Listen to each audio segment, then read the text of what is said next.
దశాబ్దాలు కాదు శతాబ్దాలైనా సరే మేము కోరుకున్న మతరాజ్యం స్థాపిస్తాం. దానికోసం అవతల వాళ్ళ ప్రాణాలు తీస్తాం. లేపోతే పెళ్ళిళ్ళు చేసుకుంటాం. లేదా అత్యాచారాలు చేస్తాం. ఏదైనా చేస్తాం. ఇదే ప్రపంచవ్యాప్తంగా మతరాజ్య స్థాపనకి ఎగబడుతున్నటువంటి గ్రూపులలో కొన్ని. ఒక గ్రూప్ ఏమో సాఫ్ట్‌గా, ఒక గ్రూప్ ఏమో హార్డ్‌గా, ఇంకొక గ్రూప్ ఏమో క్రూరంగా ఇట్లా చేసుకొచ్చేటటువంటి ప్రక్రియ.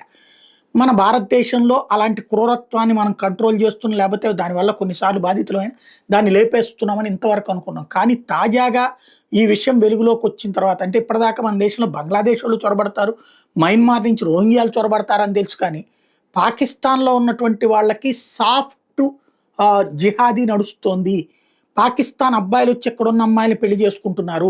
లేదా ఇక్కడున్న అమ్మాయిలు అక్కడున్న అబ్బాయిల్ని వెళ్లి మరీ పెళ్లి చేసుకొనొచ్చి పిల్లల్ని కంటం, పిల్లలకి సంబంధించిన పోషణ అంతానేమో భారత ఖర్చులతో బ్రతికేసేటటువంటిది మాత్రం ఆ మొగుళ్ళు లేకపోతే ఆ పెళ్ళాలు అక్కడ రికార్డుల్లో ఉంటారు అన్నటువంటి ఒక సరికొత్తదైనటువంటి జిహాదీ. ఒక్కొక్కళ్ళు 6, 7 పంది పిల్లల్ని కన్నట్టు కంటుంటారు. ఈ కన్నటువంటి వాళ్ళందరూ రేపు పొద్దున భారతదేశ ద్రోహుల్ని తయారు చేయడానికి భారతదేశపు సొమ్ముతో భారతదేశంలో పుట్టి చేస్తున్నారు అన్నటువంటి సరికొత్తది. 5 లక్షల మంది ఇట్లాంటి వాళ్ళు ఉన్నారని తేలడం అంటే ఒక పెద్ద కొత్త రహస్యం బయటకు వచ్చినట్టే.